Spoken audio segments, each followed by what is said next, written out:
نحمده ونصلي على رسوله الكريم اما بعد فاعوذ بالله من الشيطان الرجيم بسم الله الرحمن الرحيم ولقد يسرنا القرآن للذكر فهل من مدكر صدق اللہ العظیم۔ شروع اللہ کے نام سے کہ جو بڑا مہربان نہایت رحم فرمانے والا ہے۔ آج 14ویں پارے کا خلاصہ آپ کے سامنے پیش کرنے کی سعادت حاصل کر رہا ہوں، جس کے اندر سورہ الحجر اور سورہ النحل مکمل جو ہے یہ ان دو صورتوں پر مشتمل یہ پارہ ہے۔ سورہ حجر جو ہے وہ مکی صورت ہے، اور اس کے اندر حضور اکرم صلی اللہ علیہ وسلم کو تسلی دی گئی، آپ کی حوصلہ افزائی کی گئی، دین کا مذاق اڑانے والوں کو تنبیہ اور وارننگ دی گئی، اور اس کے مضامین پچھلی صورت سورہ ابراہیم سے ملتے جلتے ہیں۔ آدم اور ابلیس کا قصہ جو ہے وہ بیان کیا گیا، اصحاب الایکہ جو قوم شعیب کے لوگ تھے جو ہے ان کا جو ہے وہ ذکر ہے، اصحاب الحجر ان کا جو ہے وہ ذکر ہے۔ اس کے اندر پہلے رکوع کے اندر قرآن کی حفاظت کے بارے میں ہے، انا نحن نزلنا الذکر وانا لہ لحافظون، کہ ہم نے اس قرآن کو، اس ذکر کو نازل کیا اور ہم ہی اس کی حفاظت کریں گے۔ تو یہ اللہ تعالیٰ کا ایک بہت بڑا معجزہ ہے، قرآن مجید جو صدیوں سے جو ہے وہ سینہ بسینہ محفوظ چلا آ رہا ہے، اس کے اندر کوئی الٹریشن جو ہے وہ نہیں ہو سکی، اس کی کوئی کاپی جو ہے وہ نہیں ہو سکی اس طرح کہ اس کے مقابلے میں کوئی اور کتاب لائی جا سکے۔ یہ قرآن کا کھلا چیلنج ہے، اور نبی اکرم صلی اللہ علیہ وسلم کے معجزات میں سے یہ سب سے بڑا معجزہ ہے، اور یہ معجزہ ابھی باقی ہے، اس لیے کہ آپ کی نبوت جو ہے وہ باقی ہے۔ تو اس قرآن کو پڑھنا، سمجھنا، عمل کرنا بہت بڑی سعادت ہے، اور جو بھی قرآن کے ساتھ جس نے بھی تعلق بنایا اللہ نے اس کو عظیم الشان بنا دیا۔ یہ اس کا معجزہ ہی ہے کہ 5 سال کا بچہ، 10 سال کا بچہ جو عربی نہیں جانتا وہ اس پوری کتاب کو حفظ کر لیتا ہے، اور جو ہے وہ باقی آپ کوئی بھی دنیا کی کسی اور زبان میں کتاب آپ اس کو نہیں پڑھ سکتے، یاد نہیں کر سکتے، لیکن یہ قرآن کا اعجاز ہے کہ یہ وہ لوگ کہ جن کی فرسٹ لینگویج عربی نہیں ہے وہ بھی اس قرآن کو یاد کر لیتے ہیں، بلکہ ہم زندگی میں ایک ایک سورت کو لاکھوں دفعہ پڑھتے ہیں، ہزاروں دفعہ پڑھتے ہیں، یہ سورۃ الفاتحہ ہر روز پڑھتے ہیں، لیکن جب بھی پڑھتے ہیں دوبارہ ایک دل کے اندر نئی بہار آتی ہے، دوبارہ زبان کے اندر ایک نئی تراوت جو ہے وہ محسوس ہوتی ہے، دل نہیں اکتاتا۔ تو یہ قرآن کا جو ایک خاص معجزہ ہے۔ اور پھر آدم علیہ السلام کی تخلیق جو ہے وہ ذکر ہے، اور اسی طرح نیک لوگوں کے مقام اور مرتبے کو آخرت کے اندر بیان کیا گیا، ان المتقین فی جنات وعیون ادخلوها بسلام آمنین، کہ یہ باغات اور چشمے یہ تمہارا ٹھکانہ ہے، اور اس کے اندر سلامتی کے ساتھ جو ہے وہ داخل ہو جا۔ قرآن کے اندر جب بھی نعمتوں کا ذکر ہے، جنت کے انعامات کا ذکر ہے، تو یہ ایک علامتی طور پہ ہمیں بتانے کے لیے ہے، ہمیں سمجھانے کے لیے ہے، ورنہ حدیث کے اندر آتا ہے کہ جنت کے اندر تو وہ نعمتیں ہیں کہ آج تک کسی آنکھ نے ان کو دیکھا نہیں، کسی کان نے ان کو سنا نہیں، اور کسی کے ذہن میں ان کا وہم و گمان تک بھی جو ہے وہ نہیں آیا۔ پھر اللہ رب العالمین نے فرمایا نبئ عبادی انی انا الغفور الرحیم، میرے بندوں کو بتا دو کہ میں بخشنے والا بھی ہوں، رحم کرنے والا بھی ہوں، وان عذابی هو العذاب العلیم، اور میرا عذاب بھی بہت دردناک ہے۔ تو اللہ کی رحمت، اس کی امید بھی رکھنی چاہیے، اور اللہ کے عذاب سے ڈرنا بھی چاہیے۔ حضرت عمر رضی اللہ تعالیٰ عنہ کا ایک سے منسوب ایک قول ہے کہ فرماتے ہیں کہ اگر یہ اعلان ہو کہ صرف ایک آدمی جو ہے وہ جہنم میں جائے گا اور باقی سارے لوگ جنت میں جائیں گے، پھر بھی مجھے یہ ڈر رہے گا کہ کہیں وہ جہنم میں جانے والا میں ہی نہ ہوں، اور اگر یہ اعلان ہو کہ سب لوگ جہنم میں جائیں گے اور ایک آدمی جنت کے اندر جائے گا، پھر بھی میں اللہ کی رحمت سے امید رکھوں گا کہ ہو سکتا ہے کہ وہ خوش نصیب آدمی میں ہی ہوں۔ اس کے بعد جو ہے وہ اصحاب الایکہ کا ذکر، اصحاب الحجر کا ذکر، پہاڑوں کے اندر وہ گھر بناتے تھے، اتنی ترقی انہوں نے کی، لیکن جب اللہ کا عذاب آیا تو سب کچھ جو ہے وہ ملیہ میٹ جو ہے وہ ہو گیا۔ وما خلقنا السماوات والارض وما بینہما الا بالحق، اللہ تعالیٰ نے آسمان و زمین یہ بنایا، اور جو کچھ بھی اس کے درمیان بنایا یہ برحق بنایا، اور قیامت جو ہے اس نے بھی جو ہے وہ آنے ہے، اور اللہ کی نشانی اور قدرت ان کو جو ہے وہ ذکر ہے۔ وَلَقَدْ آتَيْنَاكَ سَبْعًا مِّنَ الْمَثَانِي وَالْقُرْآنِ الْعَظِيمِ، کہ ہم نے آپ پر قرآن مجید اور سبع مثانی کو نازل فرمایا۔ سبع مثانی 7 بار بار دہرائی جانے والی آیات، 7 ریپیٹڈ ورسز، اور اس سے مراد سورۃ الفاتحہ ہے۔ اس کے بعد آخری آیت سورہ الحجر کی اللہ کی تسبیح کے بارے میں بیان کرتی ہے، اور ہمیں عبادت مرتے دم تک کرنے کی تلقین کرتی ہے۔ فسبح بحمد ربک وکن من الساجدین، اپنے رب کی تسبیح بیان کرو اور سجدہ کرنے والوں میں سے ہو جاؤ۔ واعبد ربک حتی یأتیک الیقین، اپنے رب کی عبادت کرو مرنے تک۔ ہم کتنی بھی عبادت کیوں نہ کر لیں، ہم اب یہ نہیں کہہ سکتے کہ ہم نے بہت اناف کر لی، بہت جو ہے وہ عبادت کر لی اور اب ہمیں مزید عبادت کی ضرورت نہیں۔ مرتے دم تک خاتمہ بالایمان یہ جو ہے وہ ضروری ہے، لہٰذا اپنی عبادت پر گھمنڈ بھی نہ کیا جائے اور گناہ گاروں کو ان کے گناہ کی وجہ سے جہنم میں بھی نہ دھکیلا جائے۔ ہو سکتا ہے کہ وہ جو ہے اللہ ان کا خاتمہ اچھا کرے، ایمان کے ساتھ کرے، توبہ کے ساتھ کرے، تو یہ اللہ تعالیٰ سے ہمیشہ عافیت مانگنی چاہیے۔ انما الاعمال بالخواتیم، تمام اعمال کا دار و مدار جو ہے وہ خاتمے پر ہے۔ حدیث کے اندر آتا ہے کہ آدمی نیک اعمال کرتا رہتا ہے یہاں تک کہ جنت کے قریب 1 یارڈ کا فاصلہ رہ جاتا ہے، اور پھر جو ہے اس پر بدبختی غالب آتی ہے اور وہ کوئی ایسا عمل کر بیٹھتا ہے کہ وہ جہنم کے اندر چلا جاتا ہے۔ اور بعض دفعہ آدمی جہنمیوں والے کام کرتا رہتا ہے اور جہنم کے اتنے قریب پہنچ چکا ہوتا ہے جتنا ایک جو ہے وہ میٹر کا فاصلہ ہے، اور پھر خوش نصیبی اس پر آتی ہے اور پھر وہ کوئی اچھا عمل کرتا ہے، خاتمہ بالایمان کے ساتھ دنیا سے جاتا ہے اور اللہ اسے جنت میں داخل فرماتے ہیں۔ تو یہ عافیت طلب کرنی چاہیے۔ ہر غیر مسلم ایک پوٹینشیل مسلم ہے، ہو سکتا ہے اللہ اس کو ہدایت دے دیں اور اس کو ایمان کی جو ہے وہ توفیق دے دیں۔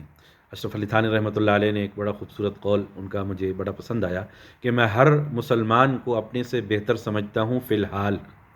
اور ہر غیر مسلم کو بھی اپنے سے بہتر سمجھتا ہوں فی المآل امکاناً، یعنی ہر مسلمان کو اپنے سے بہتر سمجھتا ہوں کہ اس کا اعمال مجھ سے اچھے ہیں۔ میں کیوں دعویٰ کروں کہ میں دوسرے سے زیادہ نیک ہوں؟ فلا تزکوا انفسکم هو اعلم بمن اتقى، اپنے تقوی کا دعویٰ نہ کرو، جو ہے وہ اپنے آپ کو زیادہ صاف ستھرا بنا کر پیش نہ کرو۔ اللہ تعالیٰ جانتے ہیں کون تم میں سے زیادہ پاکیزہ ہے، کون زیادہ تقوی والا ہے۔ اور ہر غیر مسلم کو بھی کہ امکان کہ وہ بھی ایک پوٹینشیل مسلم ہے، ہو سکتا ہے اس کا خاتمہ ایمان پر ہو۔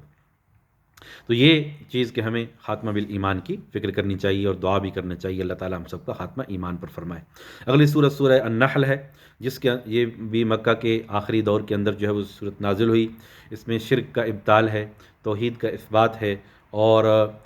دعوت پیغمبر کو جو لوگ نہیں مانتے ان کو جو ہے تنبیہ اور فہمائش جو ہے وہ کی گئی ہے، شرک سے بیزاری کا جو ہے وہ اعلان جو ہے وہ کیا گیا۔ اتی امر اللہ فلا تستعجلوا، اللہ کا حکم آ چکا، اب جلدی جو ہے وہ نہ مچاؤ۔ اس دور میں جب نبی اکرم صلی اللہ علیہ وسلم کی ہجرت کا فیصلہ ہو چکا تھا اور کفار نے اور مشرکین نے بھی اپنی پوری دشمنی ان کی بھی وہ پیک پر تھی، تو اس وقت جو ہے یہ آیات جو ہے وہ نازل ہوئیں، آپ صلی اللہ علیہ وسلم کو تسلی جو ہے وہ دی گئی۔ اس کے بعد اگلی آیات کے اندر اللہ کی نشانیوں کا جو ہے وہ ذکر ہے، وہ جانور جو ہمیں فائدہ دیتے ہیں، اللہ کی مخلوق جو ہمیں فائدہ دیتی ہے، یہ اللہ کی نشانیوں میں سے ہے کہ ہر چیز انسان کی خدمت کے لیے پیدا کی گئی، پوری کائنات کو انسان کے لیے مسخر کیا گیا۔ آسمان سے بارش نازل ہوتی ہے، زمین سے پھل غلہ اور اناج جو ہے وہ اگتے ہیں، دن آتے ہیں، رات آتے ہیں، تو اسی طرح جو ہے وہ سمندر کے اندر اللہ نے خوراک رکھی ہے۔ تو اللہ تعالیٰ نے ہر چیز دنیا کے اندر انسان کی خدمت کے لیے اس مسخر جو ہے وہ پیدا کی اور انسان کو ہدایت کا مکلف بنایا۔ تو اب ہمیں چاہیے تو یہ تھا کہ اللہ کی ان نعمتوں کے شکر کے جواب میں شکر کرتے اور اللہ کی عبادت جو ہے وہ کرتے۔ پھر مظاہر فطرت جو ہے یہ طرح طرح کی مخلوقات، آسمان و زمین کے ستارے، یہ سورج اور چاند کا نظام، یہ فلکیات، یہ ساری چیزیں یہ اللہ کی قدرت اور نشانیوں کی طرف لے جاتی ہیں، بلکہ یہ ساری چیزیں عقیدہ توحید کی طرف ہماری رہنمائی کرتی ہیں۔ اور اس کو پھر نٹ شیل میں بیان کیا گیا، الہکم الہ واحد، تمہارا معبود ایک ہی معبود ہے۔ تو یہ سارے مضامین ہمیں اس کے اندر ملتے ہیں۔ اہل جنت کے جو ہے کیا منظر ہوگا، اہل جہنم کا کیا منظر ہوگا، اس کو جو ہے وہ بیان کیا گیا۔ انبیاء علیہ السلام کی دعوت کو جو ہے وہ بیان کیا گیا۔ وَلَقَدْ بَعَثْنَا فِي كُلِّ أُمَّةٍ رَسُولًا أَنِ اعْبُدُوا اللَّهَ وَاجْتَنِبُوا الطَّاغُوتَ، تو رسولوں کو بھیجا گیا کہ ان کی اطاعت کرو، طاغوت کی پیروی نہ کرو۔ اللہ کے مقابلے میں جو دوسری قوتیں ہیں، اللہ کی جو ہے وہ وحدانیت کے مقابلے میں کفر ہے، شرک ہے، جو ہے طاغوت ہے، یہ ساری چیزیں، فرعونیت، جتنی بھی قرآن کے اندر ان کی مثالیں جو ہے وہ بیان کی گئیں، ان کی پیروی نہ کرو۔ اور اس کے بعد فاسألوا اہل الذکر ان کنتم لا تعلمون، اگر کسی چیز کا پتہ نہ ہو کسی جاننے والے سے پوچھ لو۔ اور الذین صبروا علی ربہم یتوکلون، جو لوگ صبر کرتے ہیں اور اپنے رب پر جو ہے وہ بھروسہ کرتے ہیں۔ تو یہ صفات اپنے اندر جو ہے وہ اپنانی جو ہے وہ چاہیے۔ یہ قرآن اللہ نے اس کو اتارا، وانزلنا الیک الذکر لتبین للناس ما نزل الیہم ولعلہم یتفکرون، یہ قرآن اس لیے آیا ہے کہ کہ یہ کھول کھول کر بیان کر دے، ہر چیز کو ایکسپلین کر دے، اور پھر غور و فکر کے لیے آیا ہے تاکہ لوگ اس کے اندر غور و فکر کریں۔ کہیں اس کے لیے تدبر کا لفظ استعمال کیا گیا، کہیں ریفلیکشن کا نام دیا گیا، کہیں غور و فکر کا جو ہے وہ نام دیا گیا۔ تو یہ چیزیں ہمیں بھی کہ قرآن پڑھنے کے لیے آیا ہے، یہ اللہ کا خط ہے جو ہماری طرف، اگر ہم اس زبان کو نہیں جانتے جس کے اندر یہ خط آیا ہے تو ہمیں اس زبان کو سیکھنا چاہیے، پڑھنا چاہیے۔ الحمدللہ آج تراجم موجود ہیں، تفاسیر موجود ہیں، اور جو ہے قرآن کی تفسیر ایک مطلب بٹن کی دبانے کے اوپر ہے۔ کتنی ہی علم کو اللہ تعالیٰ نے آسان بنا دیا، اب ہمارے لیے کوئی ایکسکیوز نہیں رہا۔ ہر گھر کے اندر دین کی دعوت جو ہے وہ پہنچ چکی ہے اور پہنچ سکتی ہے، جو ہے اگر ہم تھوڑی سی جو ہے وہ توجہ کریں۔ لیکن ظاہر ہے کہ اللہ تعالیٰ ہدایت اسی کو دیتے ہیں جو ہدایت کی نیت کرتا ہے، اللہ سے ہدایت لینا چاہتا ہے۔ کنواں اگر موجود ہے اور پیاسا پانی خود نہ نکال سکے تو یہ بہت بڑی محرومی ہے۔ جگ موجود ہو، گلاس بھی موجود ہو، اور آدمی صرف اتنی بھی توفیق نہ کر سکے کہ جگ میں سے گلاس میں پانی ڈال کر اپنی پیاس بجھائے تو پھر بہت بڑی محرومی ہے۔ تو یہ قرآن کھلا ہے، یہ بالکل ہمارے سامنے موجود ہے اور اس سے ہم فائدہ اٹھا سکتے ہیں۔ اس کے باوجود یہ بہت بڑی جو ہے وہ بدقسمتی ہوگی اگر ہم قرآن سے استفادہ جو ہے وہ نہ کر سکیں۔ سورہ النحل کی آیت نمبر 50 یہ سجدے والی جو ہے وہ آیت نمبر 49 یہ سجدے والی آیت ہے، اور قرآن کے اندر جب بھی سجدہ آیا ہے، سجدے والی آیت آئی ہے، تو ہمیں چاہیے کہ ہم باوضو ہو کر ایک سجدہ جو ہے وہ کریں۔ تو یہ ایک واجب ہے، اس کا اہتمام جو ہے وہ کرنا چاہیے۔ فوراً نہ بھی کر سکیں تو بعد کے اندر اس کو ضرور جو ہے وہ کیا جائے۔ شیطان کو سب سے زیادہ تکلیف اس وقت ہوتی ہے جب انسان سجدہ کرتا ہے۔ نبی اکرم صلی اللہ علیہ وسلم جب بھی سجدہ کرتے تھے یہ دعا بھی پڑھتے تھے، سجد وجہی للذی خلقہ، کہ میں نے اس ذات کے لیے سجدہ کیا جس نے اس کو پیدا کیا۔ پھر اس کے بعد اگلی آیات کے اندر بیٹی کی پیدائش، اس کے بارے میں ذکر ہے کہ یہ ایک جو ہے وہ اسلام دشمنوں کا یہ رویہ تھا کہ جب بھی بیٹی کی کوئی خبر ان کو پہنچتی تھی، یہ جاہلانہ ایک رویہ تھا، کلچر تھا کہ بیٹی کی پیدائش کو عیب سمجھا جاتا تھا۔ حالانکہ دین اسلام کے اندر بیٹی کی پیدائش پر بہت بڑا اجر و ثواب رکھا گیا۔ جو بندہ 2 بچیوں کی پرورش کرتا ہے، اللہ تعالیٰ کے نبی صلی اللہ علیہ وسلم نے فرمایا کہ وہ جنت میں میرے ایسے قریب ہوگا جس طرح یہ 2 انگلیاں آپس میں ملی ہوئی ہیں۔ یہ بچیوں کی پرورش پر، بچیوں کی کفالت پر۔ تو یہ چیز ہے کہ ہمیں بچیوں کو اللہ کا انعام سمجھنا چاہیے، اللہ کی جو ہے وہ رحمت ہوتی ہیں۔ خود نبی اکرم صلی اللہ علیہ وسلم اللہ تعالیٰ نے آپ کو بیٹیاں عطا فرمائی تھیں۔ فاطمہ رضی اللہ تعالیٰ عنہ جب بھی تشریف لاتی، آپ ان کے استقبال کے لیے کھڑے ہو جاتے، ان کے ہاتھ کا بوسہ لیتے اور ان کو اپنی جگہ پر بٹھاتے تھے۔ تو یہ مقام اور مرتبہ جو جاہلیت کے اندر بالکل ایک اس کا تصور بھی نہیں تھا، اسلام نے آ کر ان حقوق کو دوبارہ جو ہے وہ بحال کیا، دوبارہ جو ہے وہ لوگوں کو بتایا۔ تو یہ اللہ کی طرف سے ایک رحمت سمجھ کر ہمیں اپنی بچیوں کو جو ہے اپنا توشہ آخرت جو ہے وہ بنانا چاہیے۔ پھر فرمایا گیا کہ اللہ کی پکڑ جو ہے وہ بڑی سخت ہے، اگر اللہ تعالیٰ لوگوں کے کرتوتوں کی وجہ سے پکڑنا شروع کر دیں تو دنیا میں کوئی باقی نہ رہے۔ وَلَوْ يُؤَاخِذُ اللَّهُ النَّاسَ بِظُلْمِهِمْ مَا تَرَكَ عَلَيْهَا مِن دَابَّةٍ، لیکن اللہ تعالیٰ کا یہ اصول نہیں ہے کہ اللہ تعالیٰ فوری سزا دے، اللہ تعالیٰ مہلت دیتے ہیں اور ڈھیل دیتے ہیں۔ الدنیا مزرعۃ الآخرہ، یہ دنیا آخرت کی کھیتی ہے، اور اس کے اندر اللہ تعالیٰ نے ہمیں مہلت دی ہے، زندگی بھی دے دی، وقت بھی دے دیا، جو ہے امتحان کے لیے نعمتیں بھی دے دیں، اور اس کے اندر ہمارے لیے ٹیسٹ ہے اور امتحان ہے۔ اس کے بعد جو ہے وہ انسان کے جو ہے دنیا کے اندر آنے کے کچھ مدارج کا ذکر ہے کہ ایک تو جب پیدا ہوتا ہے تو کچھ اسے معلوم نہیں ہوتا، واللہ اخرجکم من بطون امہاتکم لا تعلمون شیئا، کہ جب تم ماں کے پیٹ سے نکلتے ہو تو کچھ بھی نہیں جانتے۔ وجعل لکم السمع والابصار والافئدہ لعلکم تشکرون، پھر اللہ تعالیٰ یہ ساری نعمتیں، آدمی دیکھنا بھی شروع کرتا ہے، سننا بھی شروع کرتا ہے، سمجھنا بھی شروع کرتا ہے، تو یہ ساری اللہ کی نعمتیں ہیں۔ اور پھر ایک ایسا مرحلہ بھی آتا ہے کہ آخری عمر کے اندر انسان سے یہ نعمتیں آہستہ آہستہ چھین لی جاتی ہیں، نظر کمزور ہونا شروع ہو جاتی ہے، سماعت کمزور ہونا شروع ہو جاتی ہے، اور اسی طرح جو ہے وہ دماغی کمزوری آ جاتی ہے۔ تو یہ اللہ تعالیٰ خود دکھاتے ہیں کہ یہ نعمتیں میں نے تمہیں دی تھیں، اب میں تم سے جو ہے وہ واپس لے رہا ہوں۔ اس وجہ سے نبی اکرم صلی اللہ علیہ وسلم کی ایک دعا بھی ہے، اللہم انی اعوذ بک من البخل والکسل والحرم وارذل العمر وفتنة الدجال وفتنة المحیا والممات، کہ کہ اللہ تعالیٰ میں بخل سے، کمزوری سے، لیزینس سے پناہ چاہتا ہوں، اور اسی طرح جو ہے وہ معذوری سے پناہ چاہتا ہوں جو ہے، اور اسی طرح جو ہے آخری عمر جس کے اندر آدمی کچھ سوچ سمجھ نہ ہو اس سے جو ہے وہ پناہ چاہتا ہوں، قبر کے عذاب سے پناہ چاہتا ہوں، اور دجال کے فتنے سے، زندگی کے فتنوں سے اور موت کے فتنوں سے جو ہے وہ پناہ چاہتا ہوں۔ مرنے کے بعد بھی انسان کو ڈر ہوتا ہے میری اولاد کا کیا ہوگا، اور اسی طرح جو ہے جتنی بھی اس وجہ سے جامع دعا ہے نا، ربنا آتنا فی الدنیا حسنہ وفی الآخرۃ حسنہ وقنا عذاب النار، اللہ دنیا کے اندر بھی بھلائیاں عطا فرما اور آخرت کے اندر بھی بھلائیاں عطا فرما۔ قیامت والے دن تمام انبیاء کو اپنی قوموں پر گواہ بنایا جائے گا، وَيَوْمَ نَبْعَثُ فِي كُلِّ أُمَّةٍ شَهِيدًا عَلَيْهِمْ مِنْ أَنفُسِهِمْ وَجِئْنَا بِكَ شَهِيدًا عَلَى هَؤُلَاءِ، اور نبی اکرم صلی اللہ علیہ وسلم کو اس امت پر گواہ بنایا جائے گا۔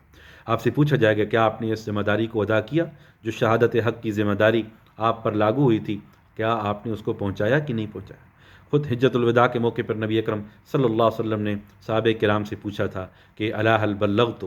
کہ کیا میں نے اس میسج کو کنوے کر دیا ہے جو اللہ نے میری طرف دیا تھا؟ تو نعم، بلا، تو جواب میں سب نے ایک زبان ہو کر کہا کہ کیوں نہیں۔ اور اس کے بعد نبی اکرم صلی اللہ علیہ وسلم کے بعد یہ جو ہے العلماء ورثۃ الانبیاء، علماء انبیاء کے وارث ہیں، یہ ہمارا کام ہے کہ ہم اس دین کی دعوت کو آگے پھیلائیں، اور ہر مسلمان کے اوپر انفرادی طور پر بھی اور اجتماعی طور پر بھی دین کی دعوت فرض عین ہے۔ جس طرح نماز پڑھنا فرض ہے، روزہ رکھنا فرض ہے، حج کرنا فرض ہے، زکوٰۃ دینا فرض ہے، اسی طرح دین کی تعلیم بھی فرض عین ہے۔ جہاں تک ہو سکے، قول سے، فعل سے، جہاں تک ہو سکے انسان بلغوا انی ولو آیہ، convey from me even a single verse, میری طرف سے پہنچاؤ اگرچہ ایک آیت ہی کیوں نہ ہو۔ اس کے بعد جو ہے وہ قرآن کے بارے میں وَنَزَّلْنَا عَلَيْكَ الْكِتَابَ تِبْيَانًا لِكُلِّ شَيْءٍ، ہم نے اس قرآن کو اتارا آپ پر جو ہر چیز کی وضاحت کرتا ہے، اس کو واضح کرتا ہے، اور وَهُدًى وَرَحْمَةً وَبُشْرَىٰ لِلْمُسْلِمِينَ، جو ہدایت بھی ہے، رحمت بھی ہے، اور جو ہے فرما برداروں کے لیے خوشخبری بھی ہے۔ تو یہ قرآن کے بہت سارے نام آئے ہیں جو ہمیں قرآن مجید کے اندر جو ہے وہ ملتے ہیں۔ اس کے بعد جو ہے سورہ النحل کی آیت نمبر 90 بڑی جامع ہے، ان اللہ یأمر بالعدل والاحسان وایتاء ذی القربى وینہی عن الفحشاء والمنکر والبغی یعظکم لعلکم تذکرون، کہ بے شک اللہ تعالیٰ تمہیں حکم دیتے ہیں عدل کرنے کا، احسان کرنے کا، قربا کو دینے کا، اور بے حیائی سے اور برائی سے اور بغاوت سے جو ہے وہ منع کرتے ہیں۔ یعظکم لعلکم تذکرون، وہ اللہ تعالیٰ تمہیں نصیحت فرماتے ہیں تاکہ تم نصیحت حاصل کرو۔ تو یہ بہت ہی کمپریہنسو ورس ہے، the most comprehensive verse of the Quran, کہ جو آپ دیکھتے ہوں گے کہ خطیب لوگ ہر جمعے کے اندر جو ہے اس آیت کی تلاوت کرتے ہیں، اس لیے کہ اس کا میسج بہت عام ہے۔ حضرت عمر بن عبدالعزیز رحمہ اللہ کے دور سے یہ سلسلہ جو چلا رہا ہے کہ خطبہ حضرات اس کو جمعے کے اندر استعمال کرتے ہیں، اس لیے کہ اس کا میسج ایسا ہے کہ جو ہمیں بار بار سننا چاہیے، بار بار دوسروں کو بتانا چاہیے۔ اور اگر کوئی غیر مسلم ہم سے پوچھے کہ اسلام کا پروگرام کیا ہے، what Islam says, what are the teachings of Quran, what are the teachings of Islam, کہ اسلام کی تعلیمات کیا ہیں، تو جواب کے اندر میں یہ آیت پڑھوں گا، ان اللہ یأمر بالعدل والاحسان، اللہ تعالیٰ تو عدل اور احسان کو حکم دیتے ہیں۔ اب عدل کا کیا مطلب ہے؟ عدل ہم یہ سمجھتے ہیں کہ صرف عدالتوں کے اندر ہوتا ہے، نہیں، ہر آدمی ایک جج ہے، اس کو سب سے پہلے اللہ کے ساتھ عدل کرنا چاہیے، اللہ کے رسول کے ساتھ عدل کرنا چاہیے، اپنے آپ کے ساتھ عدل کرنا چاہیے، اپنے آپ کو تکلیف دینا یہ جائز نہیں، اپنی نفس کو ہلاکت کے اندر ڈالنا یہ جائز جو ہے وہ نہیں، نفس کے تقاضوں کے پورا کیا جائے۔ حدیث کے اندر آتا ہے ان لربک علیک حقا، تمہارے رب کا تم پر حق ہے، ولعینک علیک حق، اور تمہاری آنکھ کا بھی تم پر حق ہے، ولزوجک علیک حق، تمہاری بیوی کا بھی تم پر حق ہے، تمہارے اسپاؤس کا بھی تم پر حق ہے، ولاہلک علیک حق، تمہاری فیملی کا بھی تم پر حق ہے، ولجسدک علیک حق، تمہارے جسم کا بھی تم پر حق ہے، فآت کل ذی حق حقہ، ہر حقدار کو اس کا حق دو، اور پھر احسان، بھلائی کرنا، کسی کو ساتھ اچھائی کرنا۔ تو یہ عدل سے بڑھ کر ایک کوالٹی ہے جو ہمیں پیدا جو ہے وہ کرنی چاہیے، کہ دوسروں کے ساتھ اچھا سلوک، ان کے ساتھ بھلائیاں کرنا،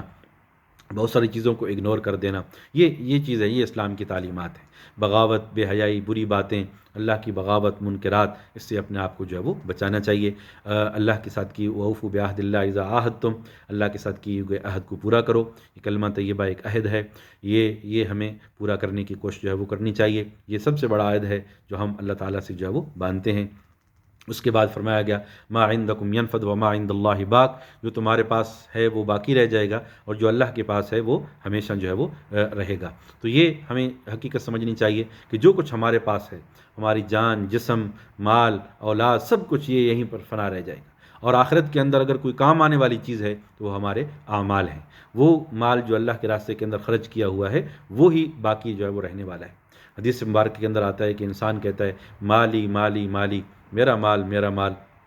تمہارا مال تو وہی ہے جو تو نے کھا لیا اور ہضم کر لیا، یا پہن لیا اور بوسیدہ کر لیا، اور یا پھر صدقہ کر لیا اور اس کو ہمیشہ کے لیے محفوظ کر لیا۔ باقی مال تو دنیا سے چلا جائے گا، اور یہ باقی لوگوں کے لیے تو چھوڑ کر جو ہے وہ جائے گا۔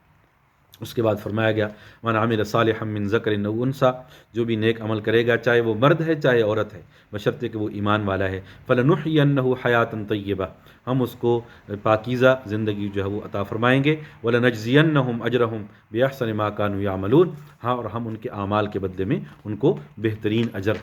جو ہے وہ اجر سے جو ہے وہ نوازیں گے۔ تو جو بھی کوئی نیک عمل کرتا ہے، چاہے مرد ہے چاہے عورت ہے، اللہ نے اس کو اجر سے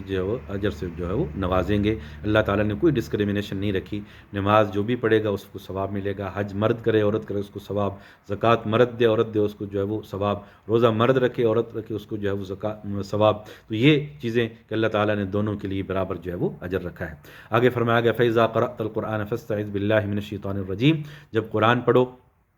تو شیطان کی پناہ، اللہ کی پناہ کے اندر آ جایا کرو، شیطان سے پناہ مانگ لیا کرو، اللہ کی پناہ کے اندر آ جایا کرو، اس لیے کہ شیطان انسان کو راستے سے ہٹانے والا ہے، وسوسے ڈالنے والا ہے، اور قرآن اللہ کا پاکیزہ کلام ہے۔ تو ہمیشہ تعوذ، جو یہ قرآن کی تلاوت کی کنڈیشن ہے، جب بھی شروع کیا جائے اس کے شروع میں تعوذ پڑھا جائے، بسم اللہ الرحمن الرحیم بھی جو ہے وہ پڑھا جائے۔ تو یہ قرآن کی تلاوت کے آداب ہیں۔ وَإِذَا قُرِئَ الْقُرْآنُ فَاسْتَمِعُوا لَهُ، جب قرآن کو پڑھا جائے اس کو توجہ کے ساتھ جو ہے وہ سنا جائے، اس کو پڑھو، اور جب پڑھا جائے تو سن رہے ہو تو توجہ کے ساتھ سنو، اگر وقت نہیں ہے تو ٹھیک ہے جو ہے وہ بند کر دو، تلاوت کو بند کر دو، لیکن ادھر سے تلاوت لگی، ادھر آپ جو ہے وہ باتوں کے اندر مگن ہیں، تو یہ تلاوت کے آداب کے جو ہے وہ خلاف ہے۔ اس کے بعد فرمایا گیا کہ مجبوری کے اندر انسان کلمہ کفر بھی کہہ سکتا ہے اگر انسان کو مجبور کر دیا جائے، الا من اکرہ وقلبہ مطمئن بالایمان، لیکن اس کے دل کے اندر جو ہے وہ ایمان جو ہے وہ موجود ہے۔ تو یہ ایک رعایت دی گئی کہ بعض معاملات کے اندر انسان مجبور ہو جاتا ہے، تو وہ ان چیزوں پر مواخذہ نہیں کیا گیا، جس طرح نبی اکرم صلی اللہ علیہ وسلم نے فرمایا کہ میری امت سے خطا و نسیان جو ہے وہ اس کو معاف کر دیا گیا ہے۔ جو بندہ بھول کر جو ہے بھول جاتا ہے جو ہے، تو اس بھولنے کو اس وجہ سے کہ اس نے جان بوجھ کر نہیں کیا، اللہ اس کو معافی دے دیتے ہیں۔ آپ نے تو ارادہ کیا تھا کہ آپ فجر کی نماز کے لیے اٹھیں گے، الارم بھی لگایا تھا، لیکن آپ نہیں اٹھ سکے، اور جب اٹھے تو سورج نکل چکا تھا، تو اب آپ پر کوئی گناہ نہیں، کوئی مواخذہ جو ہے وہ نہیں ہوگا، آپ قضا جو ہے وہ کر لیں۔ تو اسی طرح جتنی بھی معاملات ہیں ان کے اندر جن باتوں میں انسان مجبور ہے، بھول جاتا ہے، ان پر مواخذہ جو ہے وہ نہیں کیا گیا۔ آپ روزہ رکھا ہوا ہے، آپ نے کھانا کھا لیا، چاہے کتنا ہی کیوں نہ کھا لیا ہو، بھول کر کھا لیا ہے، تو اس پر کوئی مواخذہ نہیں، آپ کا روزہ بھی ہے، اور وہ کھانا اللہ نے آپ کو کھلا دیا انعام کے طور پہ، وہ جو آپ کو دے دیا گیا، اس پر کوئی مواخذہ بھی نہیں ہے۔ اسی طرح اللہ تعالیٰ نے حلال چیزیں رکھیں اور حرام کچھ چیزوں کو حرام کیا ہے، ان کا کھانا حرام ہے، لیکن اگر کوئی ایسی ضرورت پڑ گئی، کوئی طبی ضرورت پڑ گئی ہے جان بچانے کے لیے، بیماری کو دفع کرنے کے لیے، تو حرام کی بھی استعمال کی اجازت ہے بقدر ضرورت۔ اسی طرح جان کو بچانے کے لیے اگر خوراک کی ضرورت ہے اور کوئی خوراک موجود نہیں سوائے حرام اشیاء کے، تو وہاں بھی بقدر ضرورت انسان اس کو جو ہے وہ استعمال جو ہے وہ کر سکتا ہے۔ تو یہ اللہ تعالیٰ کتنے غفور اور رحیم ہے کہ یہ ساری چیزیں جو ہے وہ ہماری ضروریات کے مطابق جو ہے وہ ضرورتوں کے مطابق اللہ تعالیٰ نے چیزوں کو فلیکسیبل رکھا ہے۔ تو دین کے اندر فلیکسیبلٹی ہے، لا اکراہ فی الدین، دین کے اندر جبر نہیں ہے، جس چیز کو جب ضرورت پڑتی ہے اللہ تعالیٰ اس کی اجازت فرما دیتے ہیں۔ ہمیں بھی چاہیے کہ ہم شکر کا جو ہے وہ مظاہرہ کریں، اور بلا وجہ ان جو ہے سہولیات سے جو ہے وہ بلا وجہ فائدہ نہ اٹھائیں، ہاں جب مجبوری ہو تو ان سے استفادہ جو ہے وہ کیا جائے۔ آخری رکوع کے اندر ابراہیم علیہ السلام کا تذکرہ ہے اور ان کی 9 صفات کا ذکر ہے، یعنی 2 آیات کے اندر 3 آیات کے اندر ابراہیم علیہ السلام کی 9 کوالٹیز کا ذکر ہے۔ ان ابراہیم کان امتاً قانتا للہ حنیفا ولم یک من المشرکین، کہ بے شک ابراہیم علیہ السلام پوری ایک امت تھے، اللہ نے ان کو یکسو بنایا تھا، اللہ سے ڈرنے والے تھے، مشرکوں میں سے نہیں تھے، شاکر الانعمی، اللہ کی نعمتوں کے شکر گزار تھے، اجتباہ و ہداہ الی صراط مستقیم، اللہ تعالیٰ نے انہیں چنا تھا اور انہیں ہدایت دی تھی سیدھے راستے کی طرف، وآتیناہ فی الدنیا حسنہ، ہم نے ان کو دنیا کے اندر بھی بھلائی عطا کی اور آخرت کے اندر بھی وہ نیکوکاروں میں سے ہوں گے، ثم اوحینا الیک ان اتبع ملت ابراہیم حنیفا وما کان من المشرکین، اور یہی ہدایت اس امت کو بھی جو ہے وہ دی گئی۔ ابراہیم علیہ السلام ہمارے فور فادر ہیں، ان کو ابو الانبیاء بھی جو ہے وہ کہا جاتا ہے، ان کا اسوہ ہمارے لیے بھی جو ہے وہ نمونہ ہے۔ جس نبی اکرم صلی اللہ علیہ وسلم اب چونکہ ہمارے لیے آپ کا اسوہ لقد کان لکم فی رسول اللہ اسوۃ حسنہ، تو یہ جتنے بھی انبیاء علیہ السلام آئے ان کی دعوت کا نقطہ ایک تھا، اللہ کی توحید کی طرف بلانے والے تھے، اللہ کی وحدانیت کی طرف بلانے والے تھے، دین سب کا ایک ہی تھا اور شریعتیں جو ہے وہ الگ الگ تھیں۔ اس کے بعد دعوت دین کے حوالے سے ایک اہم ہدایت جو ہے وہ دی گئی، ادع الی سبیل ربک بالحکمت والموعظۃ الحسنہ وجادلہم باللتی ہی احسن ان ربک هو اعلم بمن ضل عن سبیلہ وهو اعلم بالمہتدین۔ ادع الی سبیل ربک، اپنے دین کی طرف دعوت دو، اپنے رب کے دین کی طرف دعوت دو، حکمت کے ساتھ اور اچھی نصیحت کے ساتھ۔ تو حکمت ہمیں ہر لحاظ میں دعوتی کاموں میں مد نظر رکھنا چاہیے۔ اگر بعض دفعہ انسان یہ سمجھے کہ میری اس وقت دعوت دینے سے اگلا آدمی دعوت کو قبول نہیں کرے گا اور الٹا